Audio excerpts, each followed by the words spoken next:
우리 시편 2편 말씀을 가지고 복 있는 사람으로 사는 법, 우리 한 번 더 따라할까요? 복 있는 사람으로 사는 법, 이런 제목으로 하나님 말씀 나누겠습니다. 오늘 말씀은 시편 1편의 연장선입니다. 그래서 시편 1편과 2편을 하나의 시편으로 보기도 합니다. 주제는 뭘까요? 복입니다. 사랑하는 여러분, 먼저 축복합니다. 복 받으십시오. 복 있는 사람 되시기를 주님의 이름으로 축원드립니다. 시편 1편 1절은 복 있는 사람으로 시작했죠. 그런데 여기 시편 2편 마지막에 보면 12절에 복이 있도다 라고 끝납니다. 복 있는 사람으로 시작해서 복이 있도다 라고 끝나죠.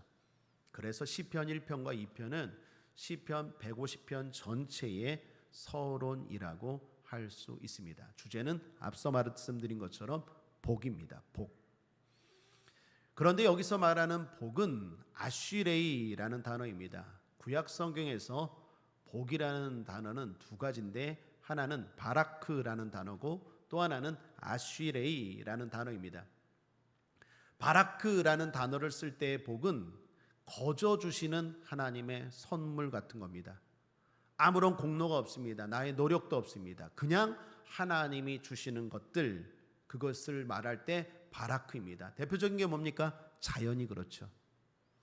여러분, 아침을 맞이했습니다. 또 오늘 밤을 맞이했습니다. 이런 아침과 밤을 위해서 수고한 거 있습니까? 노력한 거 있습니까? 봄이 왔습니다. 여름이 옵니다. 가을이 찾아옵니다. 겨울이 다가옵니다. 이런 계절들 노력한 거 있습니까? 해가 뜹니다. 달이 뜹니다. 바람이 붑니다. 이걸 위해서 여러분 뭘 한 게 있습니까? 아무것도 없어요. 아무것도 없는데 그냥 거저 우리에게 주어지는 것들. 자연. 또 하나가 뭡니까? 구원이 그렇죠. 구원은 하나님의 선물인 줄 믿습니다. 하나님의 은혜입니다. 나의 공로가 아닙니다. 하나님이 거저 사랑하셔서 우리를 지목하여 불러서 하나님의 자녀가 되게 하셨습니다. 이런 것들을 말할 때 성경은 바라크라고 말합니다. 우리 한글 성경에는 다 복이라고 표현했지만 의미가 달라요. 그렇다면 오늘 시편 1편과 2편에서 말하는 복은 뭘까요? 아쉬레이인데 뜻은 나의 공로에 대한 하나님의 보상이라고 할 수 있습니다. 그래서 행복이라고 할 수 있습니다. 바라크를 축복이라고 한다면 아쉬레이는 행복이라고 할 수 있겠습니다. 하나님은 우리가 행복하기를 원하십니다. 바라크, 우리는 구원받은 사람인 줄 믿습니다. 그런데 바라크를 넘어 아쉬레이 하기를 하나님은 원하시고 이것이 또한 우리의 목표가 되어야 할 줄 믿습니다. 구원받은 것으로 끝나는 것이 아니라 구원받았어요. 죽으면 천국 갑니다. 그런데 하루하루가 지옥인 게 아니라 구원받았지만 뿐만 아니라 날마다 구원받은 사람답게 행복하시기를 주님의 이름으로 축복합니다. 그렇다면 그렇게 살라고 하나님이 말씀하시는데 그게 뭘까요? 오늘 본문에서 답을 찾고자 합니다. 오늘 본문을 묵상하면서 크게 세 단락으로 나누었습니다. 그것을 순서대로 살펴보면서 은혜를 나누겠습니다. 하나님이 아쉬레이, 행복한 삶을 위해서 오늘 가르쳐 주십니다. 자, 첫 번째로는 반항하는 세상입니다. 1절을 보십시오. 함께 읽겠습니다. 시작. 어찌하여 열방이 분노하며 민족들이 허사를 경영하는고. 열방과 민족이 분노한답니다. 그래서 허사를 경영한답니다. 화가 나서 허사를 경영한대요. 허사가 뭡니까? 헛된 일입니다. 경영은 꾸미다입니다. 헛된 일들을 꾸밉니다. 재미있는 것은요, 경영이라는 단어와 시편 1편의 묵상이라는 단어가 같은 단어입니다. 복 있는 사람은 말씀을 묵상합니다. 그것도 주야로 말씀을 생각하고 묵상합니다. 그런데 세상은 어떻습니까? 헛된 일을 묵상한다는 거예요. 날마다 헛된 일을 생각해요. 하나님의 사람들, 복 있는 사람은 날마다 하나님을 생각하고 하나님의 말씀을 생각해요. 그런데 세상은 어떻습니까? 헛된 것들, 헛된 일들만 묵상해요. 그 헛된 일이 뭔데요? 그게 2절에 나옵니다. 함께 읽겠습니다. 시작. 세상의 군왕들이 나서며 관원들이 서로 꾀하여 여호와와 그 기름 받은 자를 대적하며 그렇습니다. 하나님과 기름 받은 자를 대적하려고 해요. 하나님의 뜻대로 살지 않으려고 해요. 하나님이 원하는 대로 살지 않으려고 해요. 기름 받은 자를 대적합니다. 예수님을 말하죠. 뿐만 아니라 그 예수님을 믿는 성도들을 말합니다. 예수님과 성도를 대적하는 게 곧 하나님을 대적하는 일입니다. 세상은 그런 방법으로 하나님을 대적합니다. 하나님의 말씀대로 살지 않고 헛된 일들을 계획하고 헛된 것들을 생각합니다. 그러면서 계속 이렇게 말합니다. 3절에 함께 읽죠. 시작. 우리가 그 맨 것을 끊고 그 결박을 벗어버리자 하도다. 그 맨 것 무엇입니까? 그 결박 무엇입니까? 같은 말인데 하나님의 다스림입니다. 하나님이 세상을 통치하는 방식입니다. 우리말로는 순리라고 하겠습니다. 여러분, 자연을 보면 순리대로 돌아갑니다. 물이 아래에서 위로 흐릅니까? 위에서 아래로 흐릅니까? 위에서 아래로 흐릅니다. 그게 순리입니다. 하나님의 통치가 그렇고 하나님의 통치대로 사는 우리도 그렇게 살 때 가장 행복하고 자연스럽습니다. 기차가 기찻길을 달릴 때 가장 자연스럽죠. 기차가 왜 기찻길을 달려야 됩니까? 자연스러우니까. 그런데 그걸 벗어나면 자유입니까? 탈선입니까? 탈선이죠. 물고기가 물속에서 삽니다. 그런데 나는 왜 물속에서만 살아야 돼? 육지에서도 살고 싶어. 그건 자유입니까? 죽음입니까? 죽음이에요. 인천대교를 달릴 때마다 생각합니다. 좁은 난간을 달립니다. 그런데 어느 순간 객기가 생겨요. 이거 그냥 확 저 넓은 바다를 향해서 한번 달려, 이런 마음이 순간 생기는데 그렇게 되면 어떻게 할까요? 날아갈까요?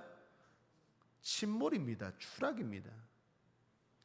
하나님의 뜻 안에서 사는 건요, 속박이 아니에요.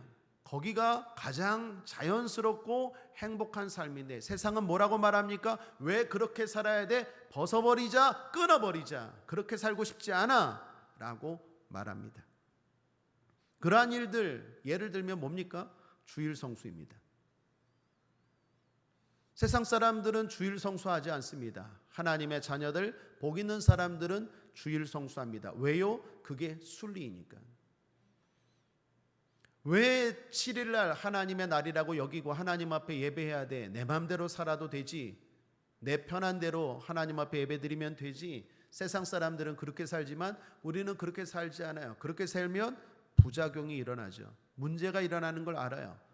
순리대로 사는 게 가장 복되임을 알고 주일 성수합니다. 역사적으로 이러한 제7일째 주일 성수를 거부했던 나라가 있습니다. 개인이 아니라 나라가. 제 기억으로 1792년에 프랑스에서 10일제를 실시했습니다. 10일제.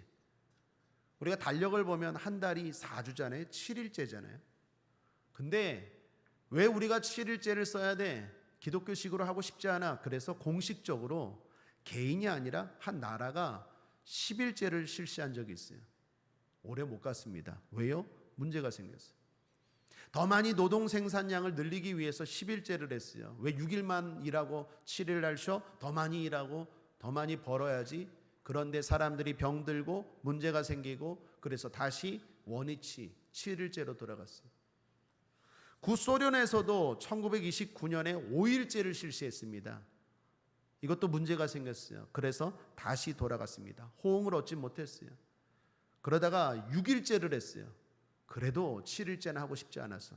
그런데 이것도 결국 실패했습니다. 그래서 지금은 전 세계적으로 다 달력은 7일제입니다.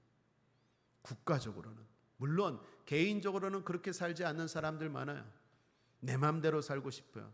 그러나 기억해야 됩니다. 성도는 압니다. 그건 순리가 아니야. 그건 자유가 아니야. 그건 추락이고 침몰이고 그건 불행이야. 우리는 그걸 알죠. 동성애도 그렇습니다. 남자와 여자가 만나 사는 게 순리입니다. 그렇게 살 때 행복합니다. 그렇게 살 때 평안합니다. 그런데 세상은 말합니다. 헛된 일을 꾸밉니다. 하나님의 통치를 끊어버리려고 합니다. 벗어나려고 합니다. 그래서 어떻게 해요? 동성애를 해요. 왜 그렇게 살아야 돼?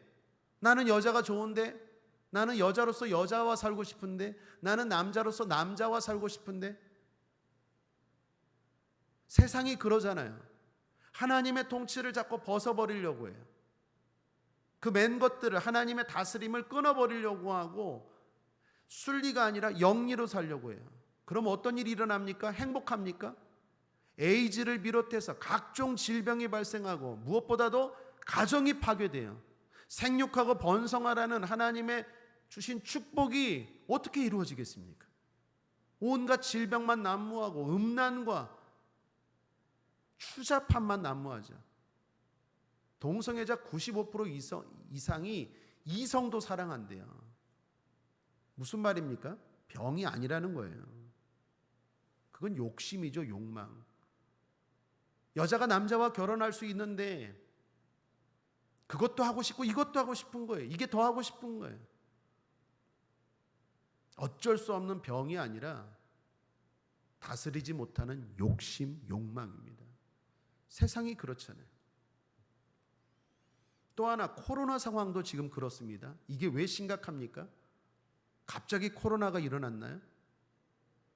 지금 제가 뉴스를 보니까 약 230만 명이 코로나로 목숨을 잃었다고 합니다. 그런데 이것도 여러분 잘 알다시피 사람들의 죄로 인한 것입니다. 하나님의 순리대로 살지 않은 것으로 말미암은 결과예요.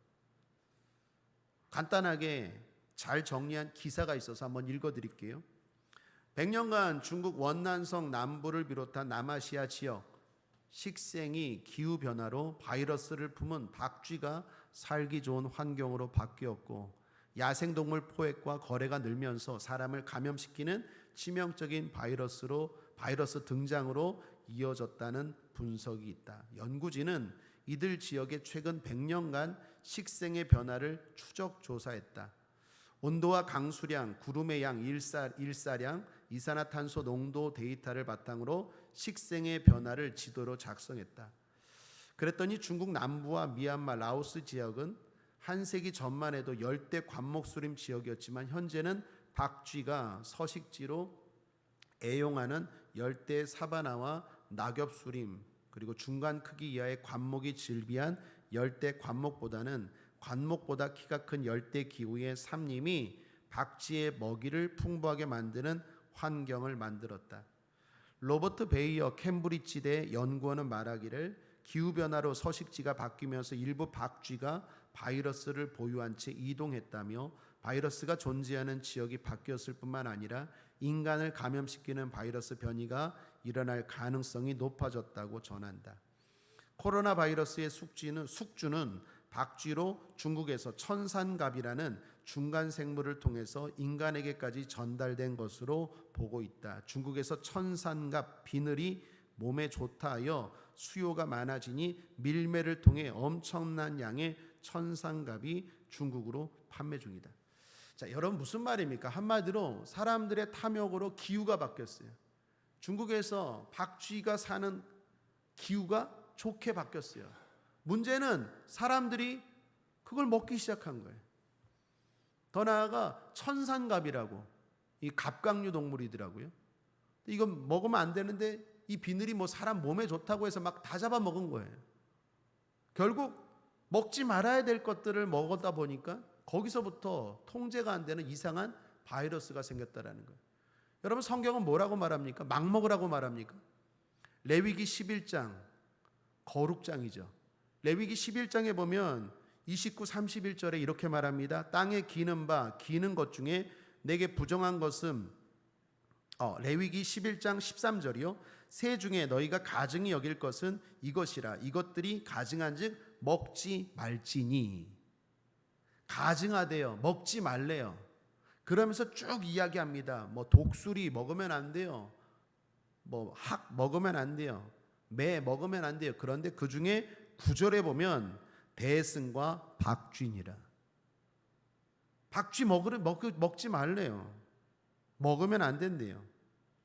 29, 31절에 보면 땅에 기는 것 중에 내게 부정한 것은 이러하니 곧 쪽제비와 쥐와 도마뱀 종류와 합개와 육지 악어와 수군과 사막 도마뱀과 칠면 석척이라. 모든 기는 것 중 이것들은 내게 부정하니 무릇 그 주검을 만지는 자는 저녁까지 부정할 것이며.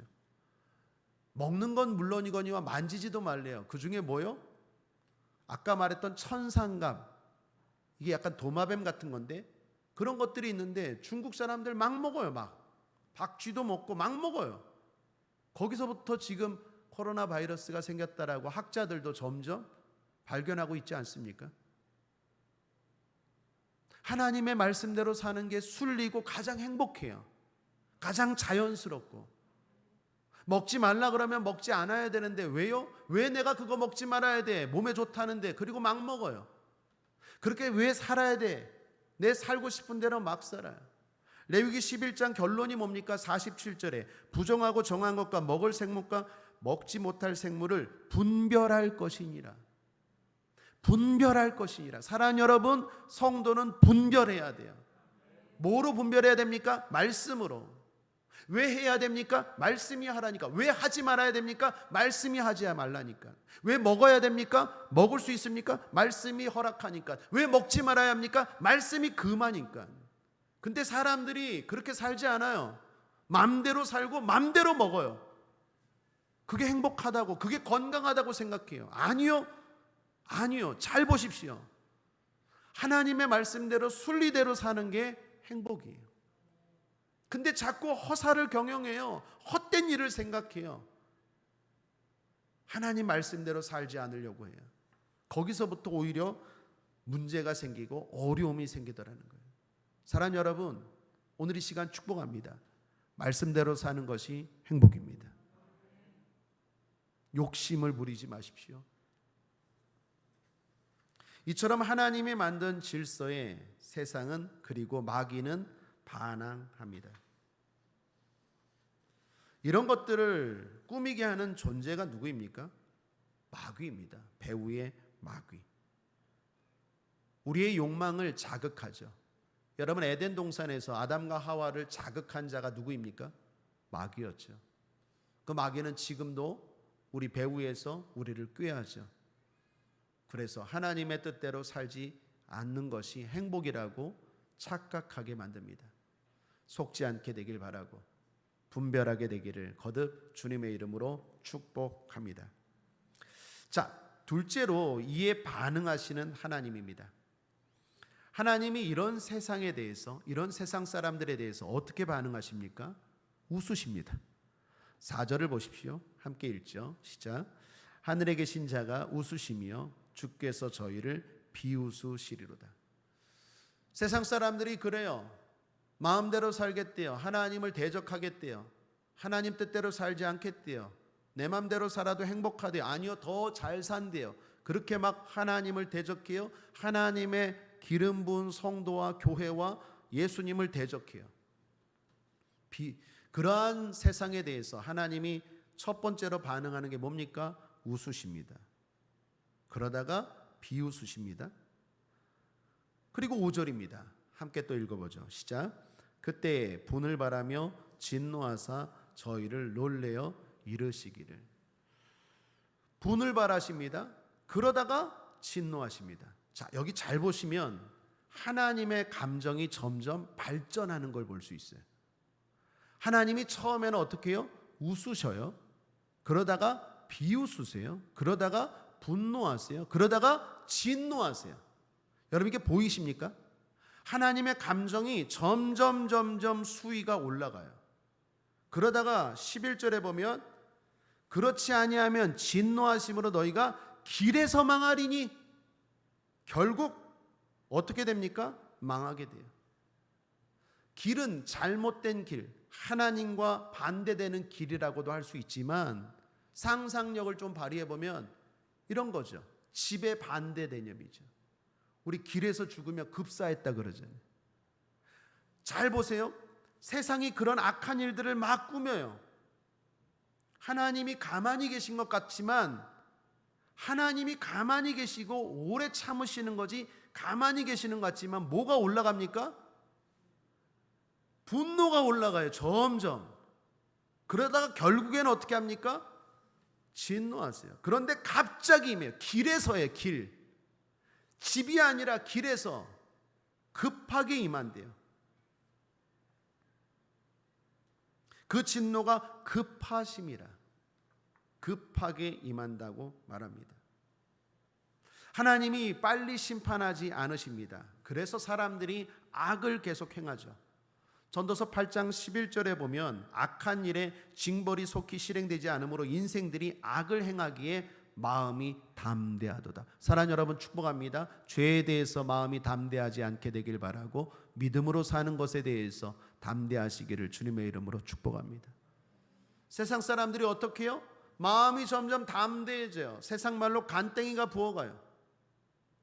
왜요? 하나님의 징벌이 속히 임하지 않으니까.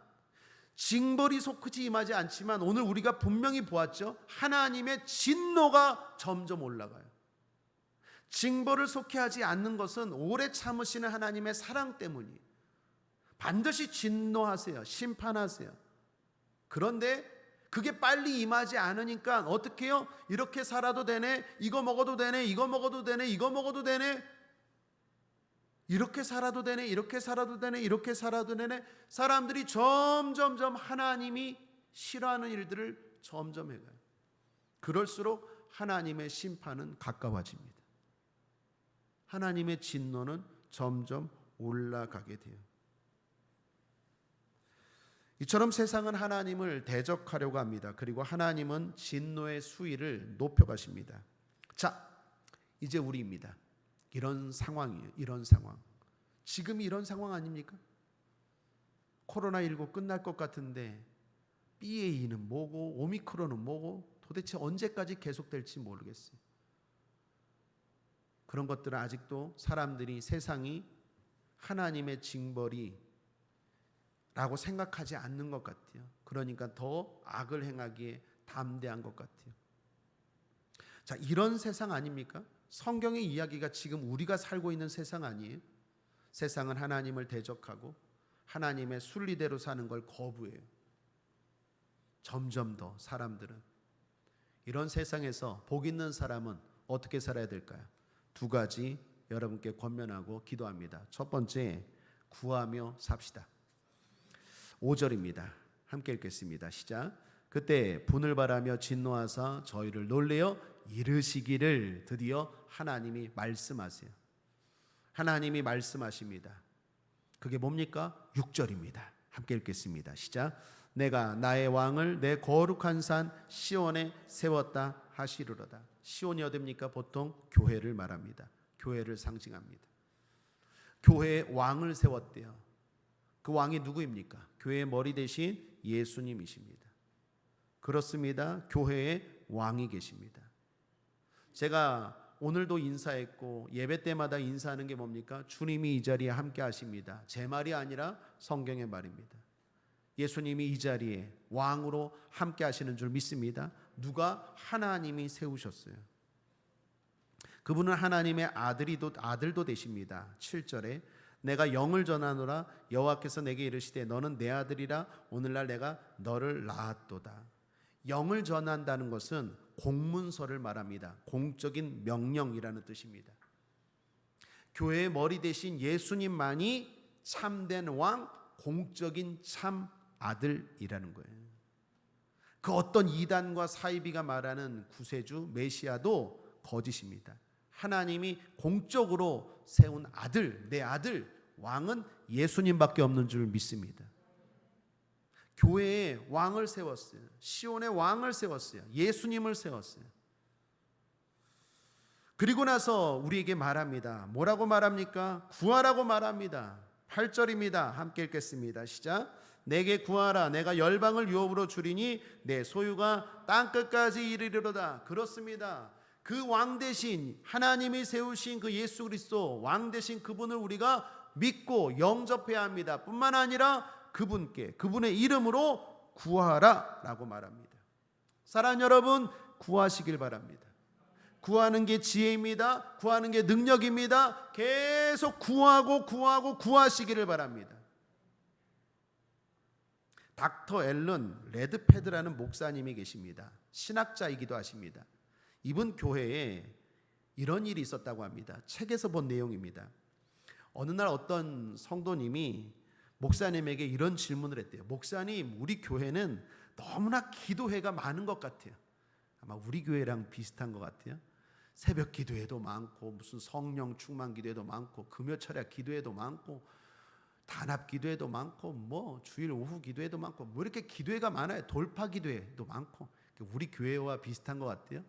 성도님이 기도회가 많은데 부담이 됐나 봐요. 우리 교회는 너무 기도회가 많아요. 뭐 그분 말로는, 그분 의미로는 기도회 말고 뭐 훈련이라든지 아니면 뭐 다른 어떤 모임이라든지 그런 것도 있으면 좋겠다라는 의미로도 말씀드린 것 같아요. 그렇게 질문한 것 같아요. 그런데 이 레드패드라는 목사님이 이런 대답을 하셨대요. 제가 좀 그냥 읽어보면, 성도님 아시다시피 저에게 아들이 있었습니다. 그 아들은 어렸을 때부터 성장 과정에서 눈만 뜨면 저희 부부를 자기의 아빠 엄마를 보기만 하면 계속해서 달라고 졸라대었지요. 그는 얼마 전까지도 그랬습니다. 우리를 만나기만 하면 줄기차게 많은 것을 요구했습니다. 그런데 성도님이 아시다시피 작년에 제 아들이 세상을 떠났습니다. 그리고 죽은 제 아들은 더 이상 아무것도 저에게 요구하지 않습니다. 성도님, 저의 소원이 뭔 줄 아십니까? 제 아들이 벌떡 일어나서 다시 저에게 뭔가 달라고 요구했으면 좋겠습니다. 그러면서 이런 유명한 말씀을 하십니다. 성도님, 죽은 교회는 아무것도 요구하지 않습니다. 그러나 살아있는 교회는 끊임없이 요구합니다. 선택은 성도님의 몫입니다. 사랑하는 여러분, 의미 있고 새겨들을 말입니다. 살아있는 성도, 살아있는 교회는 끊임없이 요구합니다. 죽은 교회는, 죽은 성도는 요구하지 않아요. 하나님의 도움, 하나님의 축복 없이 살 수 있다는 것 착각입니다. 그리고 그 은혜와 능력을 알면 구하지 않을 자가 없습니다. 돈 준다고 싫어하는 사람 어디 있겠습니까? 그 돈보다 훨씬 큰 복을 준다고 하는데 싫어할 사람이 어디 있겠습니까?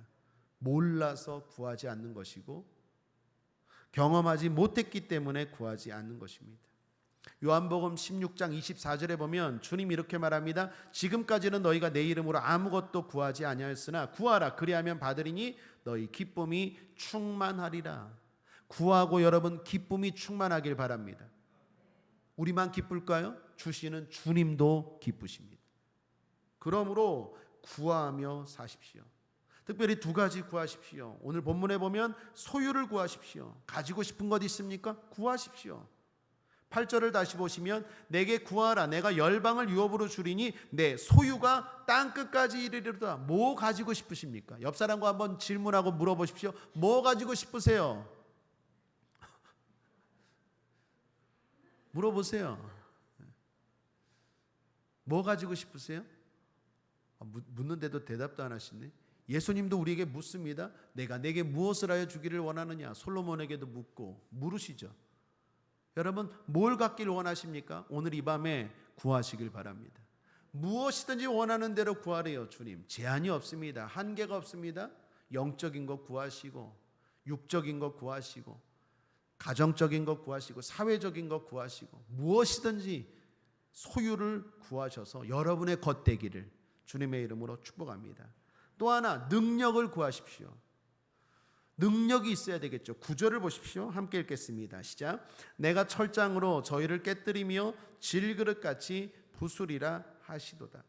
나를 가로막는 어떤 장애물이 있습니까? 내가 믿음으로 살고자 하는데 방해하는 어떤 문제가 있습니까? 능력을 구하십시오. 능력을 구하십시오. 감당하기 힘듭니까? 하나님 앞에 능력을 구하십시오. 지혜의 능력을 구하시고 체력의 능력을 구하시고 하나님 앞에 실력의 능력을 구하시고 능력을 구하십시오. 여러분이 하는 일에 대한 능력을 구하십시오. 사업하십니까? 사업의 능력을 구하십시오. 피아노 치십니까? 피아노의 능력을 구하십시오. 공부하십니까? 공부의 능력을 구하십시오. 여러분이 하는 일들에 대한 능력을 구하십시오. 오늘 주님이 말씀하십니다. 소유를 구하고 능력을 구하래요. 오늘 우리가 구해야 될 구체적인 내용까지도 말씀하십니다. 구하시기를 주님의 이름으로 축복합니다. 그런데 한 가지 중요한 건 어떻게 구해야 될까요? 믿음입니다. 여러분께 한번 질문합니다. 기도에서 열심이 중요합니까? 믿음이 중요합니까? 내가 답부터 얘기했네. 열심보다 믿음입니다. 많은 사람들이 기도하면 열심과 믿음을 비교합니다. 그리고 많은 사람들이 열심을 강조합니다. 열심 중요합니다. 구하고 또 구하고 간절히 구하는 열심 중요합니다. 그런데 아무리 열심히를 구해도 천일을 기도하고 간절히 기도해도 믿음이 없으면 곤란합니다. 오늘 본문에도 보면 7절을 다시 보십시오. 내가 영을 전하노라 여호와께서 내게 이르시되 너는 내 아들이라 오늘날 내가 너를 낳았도다. 너는 뭐라고요? 내 아들이라. 한번 따라하겠습니다. 하나님은 내 아버지. 믿습니까? 이러한 믿음에서 기도가 시작되는 거예요. 내가 열심히 안 해서 하나님이 안 주는 게 아니라 내가 하나님의 자녀됨을 못 믿어요. 하나님의 능력을 못 믿어요. 하나님이 내 아버지됨을 못 믿어요. 그래서 못 받는 거예요.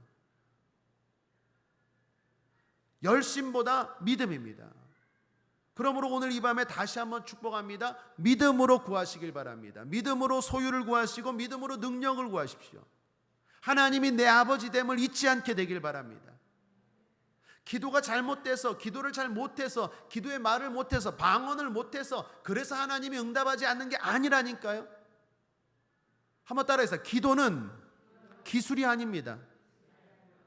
여러분, 기도는 기술이 아니에요. 뭐 하나님 앞에 복 받는 뭐 기술이 있는 게 아니에요. 기도는 관계에서부터 시작됩니다. 자녀가 부모에게 용돈을 달라고 합니다. 뭘 달라고 합니다. 부모의 마음을 잘 다루는 기술 때문에 부모가 줍니까? 아니요. 관계에서부터 시작되는 거죠.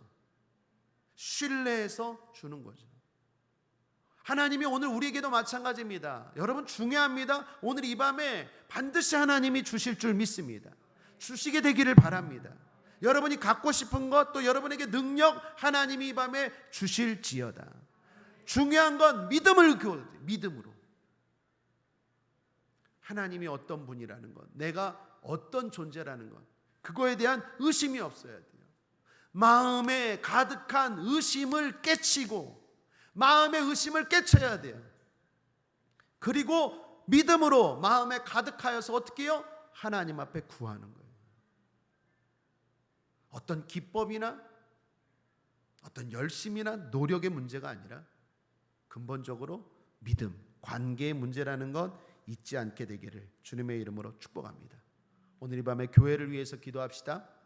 선교사님들 위해서 기도해 주십시오. 서로를 위해서 기도해 주시고 우리 교회 아픈 분들, 어려운 분들, 힘든 분들 위해서 기도해 주고, 특별히 폭우로 인해서 많은 분들 어렵더라고요. 특별히 농가들, 뉴스를 보니까 이번 폭우로 인해서 농가들이 많이 힘들더라고요.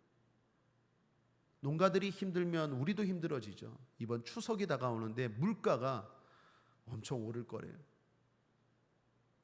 어려운 사람들, 항상 힘든 사람들이 그런 순간에 더 힘들고 어렵죠. 주변을 돌아보고 어려운 사람, 힘든 사람, 특별히 우리 성도들 위하여 기도하는 이 밤 되기를 주님의 이름으로 축원드립니다. 두 번째, 섬기며 삽시다. 그것이 행복하게 사는 성도의 지혜입니다. 10절 함께 읽죠. 시작. 그런즉 군왕들아 너희는 지혜를 얻으며 세상의 관원들아 교훈을 받을지어다. 지혜를 얻으며 교훈을 받으래요. 지혜와 교훈이 뭡니까? 11절입니다. 함께 읽죠. 시작. 섬기고 떨며 즐거워할지어다. 경외함으로 섬기래요. 그런데 그 구체적인 방법이 떨며 즐거워하래요. 여러분, 말이 좀 어려워요? 한번 따라하겠습니다. 떨며 즐거워하다. 자, 이게 하나님을 섬기는 자의 태도입니다. 하나님을 섬기는 자에게는 이 두 가지의 태도가 동반되어 나타나야 한다라는 거예요. 떨면서 즐거워요. 사실 이건 상반된 단어 아닙니까? 어떻게 해야 되죠? 한번 흉내 한번 내요. 떨면서 이래야 되는? 되게 떨면서 즐거워하래요. 우리가 빌립보서에서도 나눴죠. 이게 순종이라는 말이기도 하지만 구체적으로 떨면서 즐거워하다. 참 어려운 거 아닙니까? 모순된 말 아니에요? 이 두 가지의 태도를 갖추라고 그러는데 오늘 성경은 말합니다. 무슨 의미일까요? 기본적으로 하나님을 두려워해야 돼요. 우리는 피조물입니다. 하나님은 하나님이십니다. 그 하나님을 기본적으로 두려워해야 돼요. 시편 89편 7절에 보면 하나님은 거룩한 자의 회중에서 심히 어미하시오며 둘러있는 모든 자 위에 더욱 두려워할 자신이이다. 이사야 선지자도 말합니다. 이사야서 8장 13절에 만군의 여호와 그를 너희가 거룩하다 하고 그로 너희의 두려워하며 놀랄 자를 삼으라. 하나님을 두려워할 자로 삼아야 돼요. 여러분, 하나님 두려워하셔야 돼요. 하나님을 함부로 대하면 안 돼요. 하나님의 심판과 하나님의 징벌이 더디기 때문에 사람들이 하나님을 두려워하지 않는 경향이 있어요. 하나님의 사랑을 이용하는 거예요. 하나님은 두려운 분이에요. 여러분, 비가 조금 많이 왔다고 해서 이 난리가 나잖아요. 비가 또 조금 안 와갖고 지금 프랑스인가요? 지금 저 유럽은 난리가 났어요. 또 보이지도 않는 그 작은 바이러스 때문에 우리의 삶이 엄청난 고통을 받잖아요. 하나님은 기본적으로 두려워해야 돼요. 하나님이 하신 말씀들, 하나님의 날들, 하나님의 것들 두려워할 줄 알아야 돼요. 그런데 하나님을 두려워할 자로만 여기면 안 되고, 하나님은 하나님을 알고 두려워하는 자에게 다르게 대하십니다. 기본적으로 하나님을 두려워하셔야 돼요. 하나님을 두려워하면 하나님은 두려워하는 그 사람에게 어떻게 대합니까? 다르게 대하세요. 누가복음 1장 50절에 보면 이렇게 말합니다. 긍휼하심이 두려워하는 자에게 대대로 이르는도다. 다시요, 긍휼하심이 두려워하는 자에게 대대로 이르는도다. 이것은 예수님의 어머니 마리아가 한 말입니다. 누가복음 1장에서 긍휼하심이 두려워하는 자에게 대대로 임한대요. 하나님을 두려워합니다. 하나님을 두려워해서 하나님의 물질, 하나님의 시간, 하나님의 날, 하나님의 말씀 그렇게 살려고 애를 써요. 그런 사람에게는 하나님이 어떻게 해요? 긍휼하심으로 대한대요. 그런 사람에게는 하나님이 어떻게 해요? 기쁨으로 대하세요. 즐거움으로 나아오래요. 그러므로 여러분께 질문합니다. 오늘 예배, 오늘 기도 즐거움으로 드려야 됩니까? 두려움으로 드려야 됩니까? 제가 이렇게 자꾸 질문할 때는요, 뭔가 이유가 있어서 질문하는 거예요. 자, 다시 한번 질문해요. 오늘 우리가 드리는 예배, 오늘뿐만 아니라 우리가 드리는 모든 예배, 모든 기도는 즐거움으로 드려야 됩니까? 두려움으로 드려야 됩니까? 떨면서 예배해야 됩니까? 아니면 기뻐하면서 예배해야 됩니까?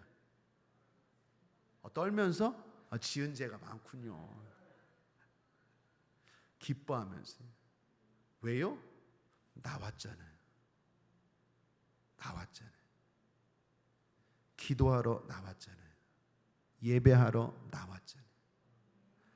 하나님 앞에 나아갈 때는 다 은혜의 보좌예요. 그래서 신약 성경에서 내가 은혜의 보좌로 담대히 나아간다 그러잖아요. 나아가는 자에게는 하나님은 다 은혜를 베푸시고 긍휼로 대하세요. 그러므로 우리는 예배 드리면서까지 떨 필요 없어요. 기도하면서까지 두려워할 필요가 없어요. 진짜 두려워할 자는 누구입니까? 여기 안 있는 자들. 밖에 있을 때는 진짜 두려워해야 돼요. 죄의 유혹이 다가올 때 두려워해야 돼요. 떨어야 돼요. 에이 뭐 괜찮아, 뭐 이쯤이면 돼, 뭐 아이 뭐 그런 것 갖고 그래. 아니요, 그렇게 살면 안 돼요. 두려워해야 돼요. 안 믿는 친구들이 막 꾀합니다. 악인의 꾀를 쫓지 말라고 했는데 막 나를 유혹해요. 죄인의 길에 서지 말라고 했는데 나를 막 유혹해요. 오만한 자의 자리에 앉지 말라고 했는데 날 막 유혹해요. 그때 에이 뭐 그래도 되지 뭐. 야 저 뭐 장로님도 그렇고 목사님도 그러는데 너도 뭐 수많은 말로 막 유혹합니다. 그때 어떻게 해요? 그때는 두려워해야 돼요. 그런데 뭐 그럴 수 있지. 두려워하지 않고 마음대로 하고 마음대로 먹고 마음대로 앉아요. 마음대로 살아요. 그게 문제예요. 그러나 하나님 앞에 나와서는 즐거워해야 돼요. 그래서 어떻게 해요? 떨며 즐거워함으로 섬기라는 말이에요. 예배하는 자들, 기도하는 자들은 즐거워해야 돼요. 오늘 우리의 기도가 즐거운 기도 되길 바랍니다. 즐거운 예배 되길 바랍니다. 하나님 두려워하지 않게 되기를 주님의 이름으로 축복합니다. 그러한 사람의 대표가 모델이 누구입니까? 결론입니다. 다윗입니다. 구체적으로 다윗입니다. 오늘 시편 2편의 저자가 누구일까요? 나와 있지 않습니다. 표제가 없어요. 그런데 우리는 이 시편의 저자가 다윗이라는 걸 유추할 수 있습니다. 왜요? 사도행전, 신약 사도행전에 보면 4장 25, 26절에 이렇게 말합니다. 또 주의 종 우리 조상 다윗의 입을 의탁하사 성령으로 말씀하시기를 어찌하여 열방이 분노하며 족속들이 허사를 경영하였는고 세상의 군왕들이 나서며 관원들이 함께 모여 주와 그 그리스도를 대적하도다 하신 이로소이다. 베드로와 요한이 믿음 때문에 감옥에 갔어요. 그때 풀려 나왔습니다. 그때 온 교회가 이 사건에 대해서 이 시편 말씀, 2편 시편 말씀을 인용해서 찬양한 거예요. 그러면서 뭐라고 말합니까? 우리 조상 다윗의 입을 의탁하사 성령으로 말씀하시기를 이라고 하면서 시편 2편을 인용하는 걸 볼 수 있어요. 그래서 시편 2편의 저자가 다윗이라는 걸 알아요. 사랑하는 여러분, 오늘 결론입니다.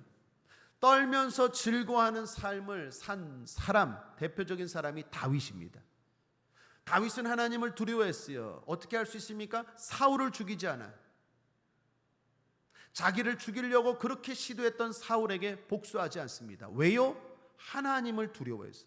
하나님이 기름 부은 자를 내가 죽일 수 없다고 해서 사울은 그렇게 다윗을 죽이려고 하는데 다윗은 하나님 때문에 사울에게 복수하지 않아요. 하나님을 철저하게 두려워해요. 그러나 또 하나님을 즐거워해요. 바지가 내려가는 것도 모르고 하나님의 법궤가 들어올 때 뛰면서 즐거워하죠. 찬양대를 누가 만들었다고요? 다윗이. 누구보다도 하나님을 즐거워하고 즐거워했던 사람. 오늘 우리가 살아갈 모델 바로 다윗입니다. 다윗의 모습을 통해서 오늘 우리가 어떻게 이 땅을 살아가야 되는지 지혜를 얻고 복 있는 삶 살게 되기를 주님의 이름으로 축복합니다. 말씀을 정리합니다. 복 있는 사람으로 사는 법이라는 제목으로 하나님 말씀 나누었습니다. 하나님께 반항하는 세상 속에서 마귀에게 속지 맙시다. 하나님의 오래 참으심을 징계 없음으로 오해하지 말고 악한 일을 멀리합시다.